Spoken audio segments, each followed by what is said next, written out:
Anyway, today we are going to make Matzo Lasagna. And because I'm selfish and I'm gluten-free, we are going to be using gluten-free matzah. So you can do the recipe with regular matzah when you're at home, but I plan on eating everything I cook today and I want to eat it. So that's why I'm doing the gluten-free matzah.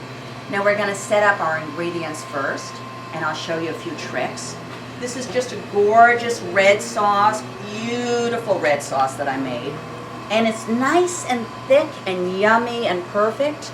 And right now I would say, let's eat that right now. Except when we're making matzo lasagna, we don't want it so thick. We actually want to water it down. But because I just don't have the heart to add water to my beautiful sauce, I'm going to use V8. So this is a good advertisement for V8, I suppose. But V8 is just fantastic because it adds to the flavor. I use it all the time. I always have a case of V8 in the kitchen for doing just this purpose, because we want our sauce to be, a little bit watery so that our matzah really gets soaked. Because the matzah is a noodle once it gets wet. Like in its dry stage, it's, as you see, a nice cracker, little splattered cracker now. And once it gets wet and baked, it's going to get soft. So the first thing we want to do is take our lasagna pan, which I'm going to use these, and we're going to get some sauce in the bottom, a good amount of sauce.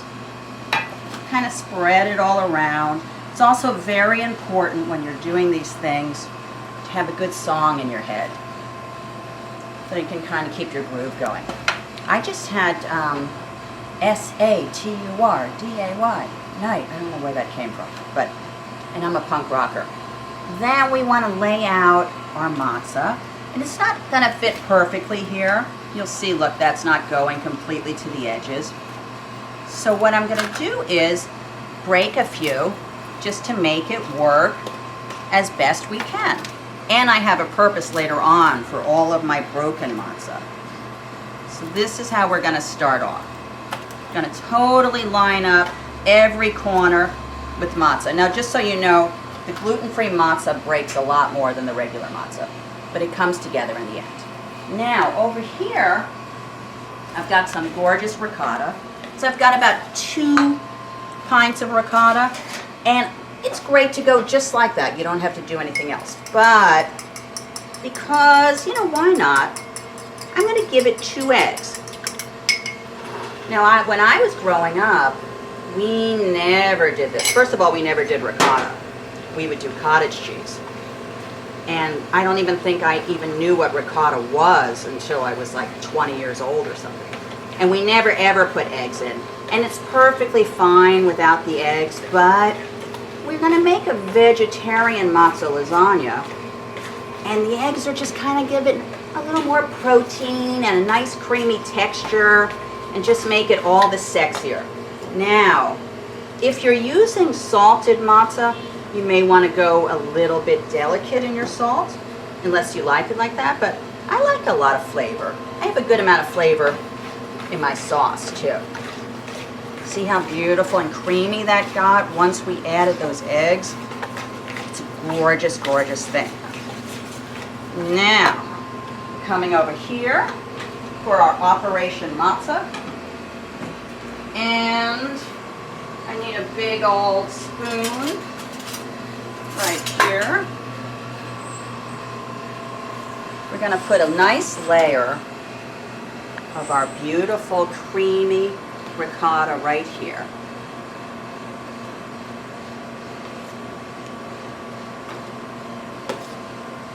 Don't worry about anything being mushy or not perfect. We're going to put so many layers in, no one will ever see anything. Like I said, the regular matzah does not crumble as much as the gluten-free, but wow, it's a fabulous thing. So you see, we're very generous. And now, we're not done yet. I'm going to give it a layer of mozzarella. And I like a lot of cheese because that's the kind of girl I am. And we're going to give it some Parmesan. Love that too. And now, because we want everything cooking and everything nice and saucy, we're going to come with more sauce. See how much?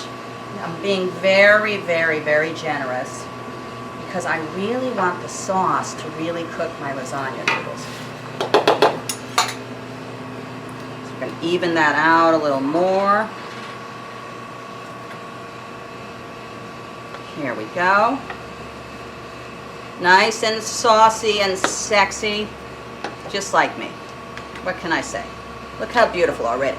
Now, let's do another layer. See how gorgeous that is? It's gorgeous. Now, I think we've got room. I could do one more layer. Why not? It's gorgeous, so let's do it. We're going to do one more layer on top. And this is going to be the grandmama layer. It's going to get lots of cheese and lots of awesomeness. You see how beautiful everything is? We're not going any more with the ricotta. We're going full on sauce, a lot of sauce, beautiful sauce. Now we've been very, very generous with our sauce because this has got to be nice and wet, so our matzo is going to turn into a matzo lasagna noodle. My mother made this for me in Passover one year. I couldn't believe it because I loved lasagna when I was a kid, even though I didn't have any idea what ricotta was. And my mother, we always kept kosher for Passover. And one year my mother figured out, and we'd never heard of this before, how to make matzo lasagna. And I couldn't believe it worked, but it was amazing. Now the best thing about lasagna for me always was eating it cold the next morning for breakfast. I feel the same way about pizza. So I was chowing down on that matzo lasagna forever. The only thing my mother used to make it, she didn't do any eggs, any ricotta. It was cottage cheese and ragu tomato sauce, which she got on sale like 100 jars for $1 or some crazy thing. Now, that is it. What we're going to do now is I'm going to put a little foil over the top of this, and we're going to kind of tent it loosely. I just want to give it a little bit of room, so I don't want all my gorgeous cheese sticking to the foil, so I just punch up the top a little bit, like that. And then it's going to go in the oven at 350 degrees for a half hour.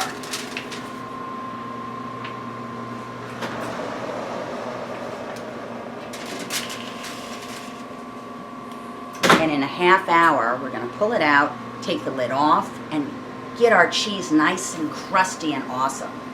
You're going to love it. It's been a half hour, so let's see how our matzo baby is doing.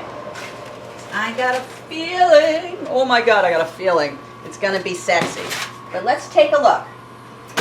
Every once in a while, the matzo's moody and it wants more time, more romance. Oh my God, it's beautiful already. Look at that. Look how gorgeous. See how it's pulling away? When you see that, that's the most exciting thing, because that means you're going to be able to cut it and get gorgeous slices. Now what I want to do now, because I'm special, and because you're special, is I just want to give it a little more cheese, because there's never enough cheese. So I can get a nice crusty lid, and then just because I'm showing off, and you're here and you're visiting me, we're going to give it some nice fresh chopped thyme, because it's so beautiful. And why not? Oh my God, look. You could almost invite the in-laws over. But why do that to yourself? So now we're going to go back in the oven. And we're going to leave it in for like 10 minutes or so, because we want that cheese to get awesome and crusty. So many things I would say right now. I won't say any of them because I'm a good girl. We've got a lot of this matzo that we didn't use. We don't like to have unused matzo, do we? So I have a plan I want to discuss with you. This is all the matzo that broke off. We can never have unused matzo. We're going to take all this matzo and put it on this baking sheet. We've got a little parchment paper here. Don't worry about all this mishigash. I know I'm supposed to say mishigas, but my mother said mishigash, and we're a mishigash family, so it's mishigash.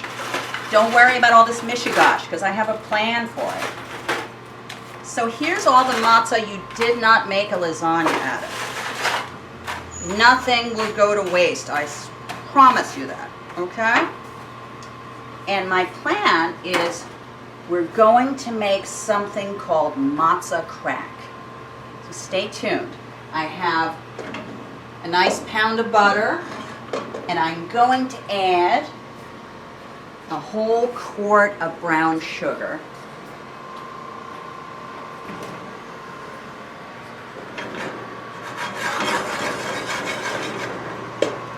I'm going to let the butter melt for a little bit. I'm going to add my brown sugar. You're not going to believe how amazing this is going to be.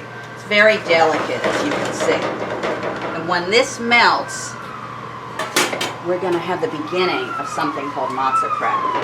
It's going to take a little while, but it's worth it. Here is my beautiful caramel that I'm cooking down for what's going to be my matzah crack, which is basically half brown sugar and half sweet butter. And I like to melt it and then bring it to a boil. And I'm not quite ready yet. I really want to see it thicken up a little bit more. So just another couple of minutes. It's almost there. Look how beautiful. Wow. That is a gorgeous thing. We're going to be chowing down today. Can you see how beautiful that is? Here we go over all that matzah that I saved. Oh my God, it's going to be beautiful. Sick and disgusting and gorgeous.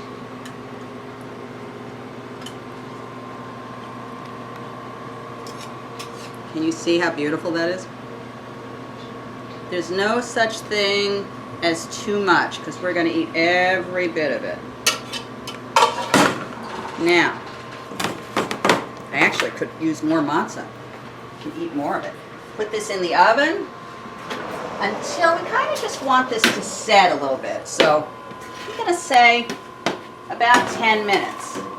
And while we're doing that, guess what you're going to get to look at?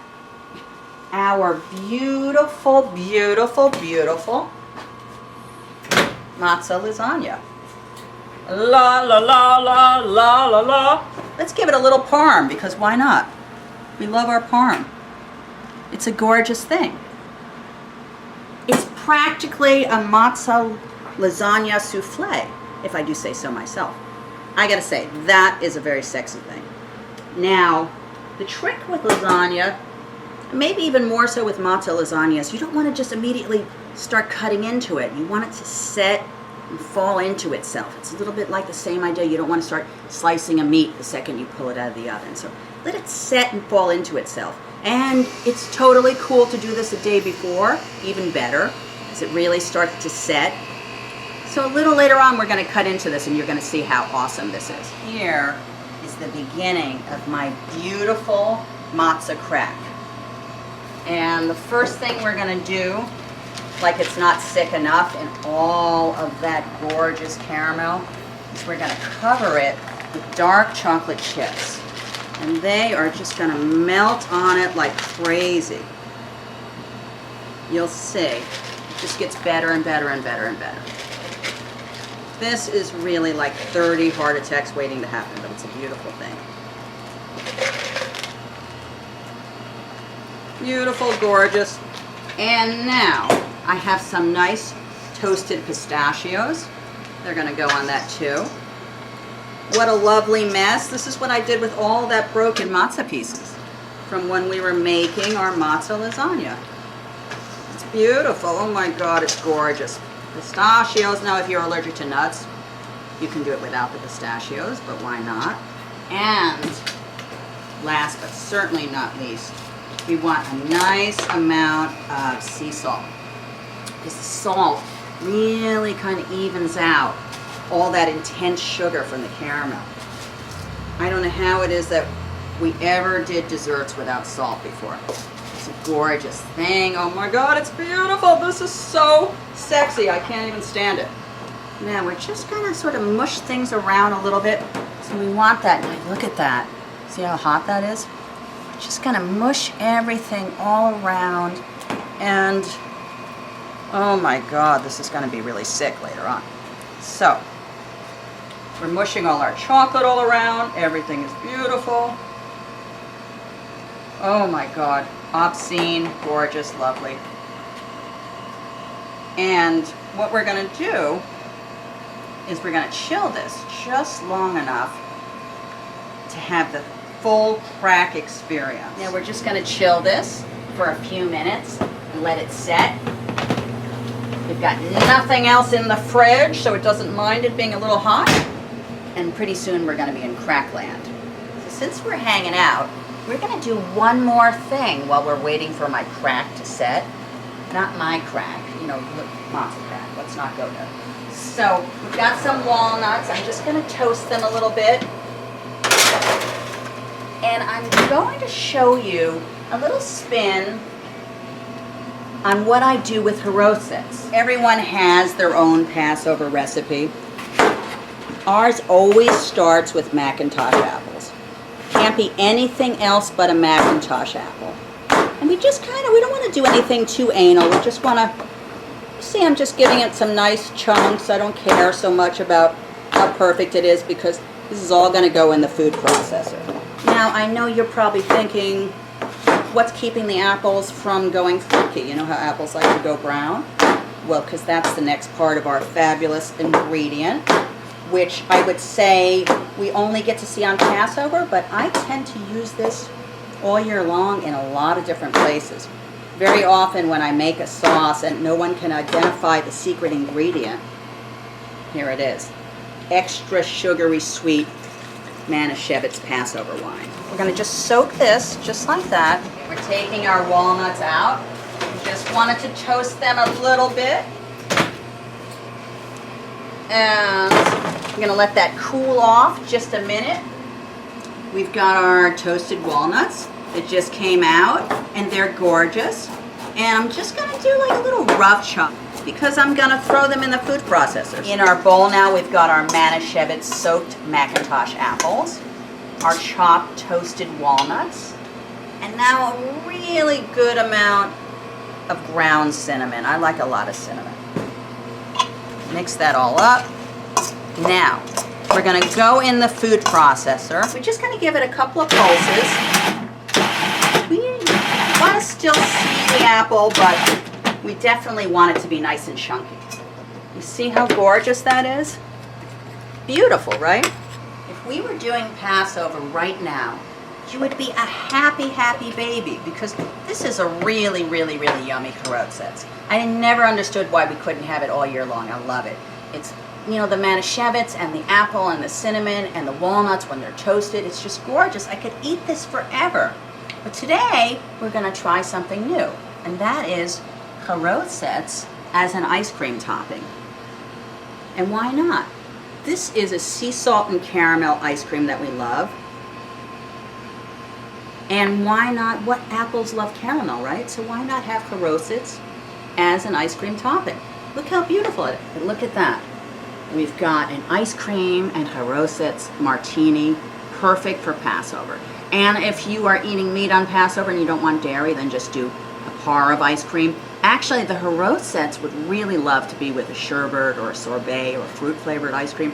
I just think there's nothing better in the world than that. Look how sexy that is. So we're taking our matzo crack out of the fridge. You want to chill it so it sets, but I gotta say, it's not the easiest thing to handle. You see how gooey that is?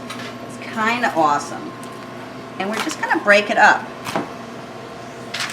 This, you can't even imagine how good that is. When I serve this, I make a big pile of it. Look at that. Yeah, this is like heaven right here. Here is my finished product of our matzo crack. So we've got all of our awesome toasted pistachios and our sea salt flakes and our dark chocolate, awesome caramel. And if you really want to go crazy, try some matzo crack in your ice cream with your apple harotzets. I mean, that is just as sick as it gets. And here is our gorgeous matzo lasagna. You see it's nice and set. It fell into itself, kind of like it had therapy. It doesn't have anxiety anymore.